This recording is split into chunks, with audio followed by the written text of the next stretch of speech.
Alors en 2009, Phytofend a reçu le prix Phytophare parce que nous avons mis au point une molécule d'origine biologique qui stimule les défenses des plantes et qui a une efficacité réelle pour combattre une série de maladies des plantes. Ce sont des molécules d'origine biologique. Pour moitié, c'est une molécule qui provient de la plante, ce sont des fragments de pectine de la paroi de la plante, et l'autre moitié provient de chitosan, qui est un polymère qu'on trouve dans les parois des champignons ou dans la paroi des insectes. Et nous combinons des fragments spécifiques de ces deux polymères pour faire une molécule signal qu'on appelle un éliciteur qu'on pulvérise sur les plantes. Alors je dirais que les deux plus grandes étapes qui ont été réalisées depuis 2009 sont d'une part l'industrialisation du process. Donc de 2009 on est passé donc à la production laboratoire, à 2017 une production de type industriel.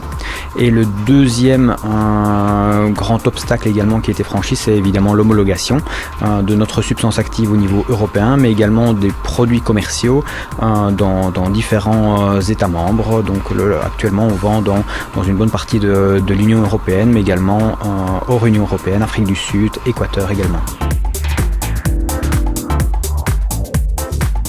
Premiers usages qui ont été autorisés, ce sont les légumes sous serre, vis-à-vis d'une maladie assez importante qui s'appelle l'oïdium.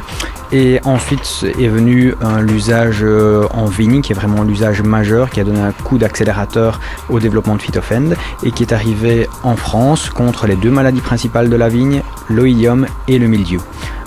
Et depuis lors, en Belgique, il est également autorisé sur fraisier contre l'oïdium toujours.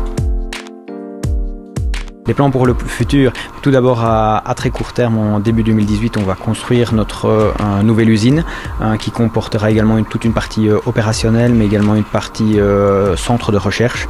Et donc à partir de ce moment-là, on aura vraiment une force de frappe, si je peux dire, en termes de recherche qui sera vraiment centralisée au niveau de Phytofend. Et donc évidemment, on ne peut pas rester une société monoproduit comme c'est actuellement le cas. Et nous avons quelques produits dans le pipe à différents stades, plus à un stade de recherche, d'autres à des stades de développement.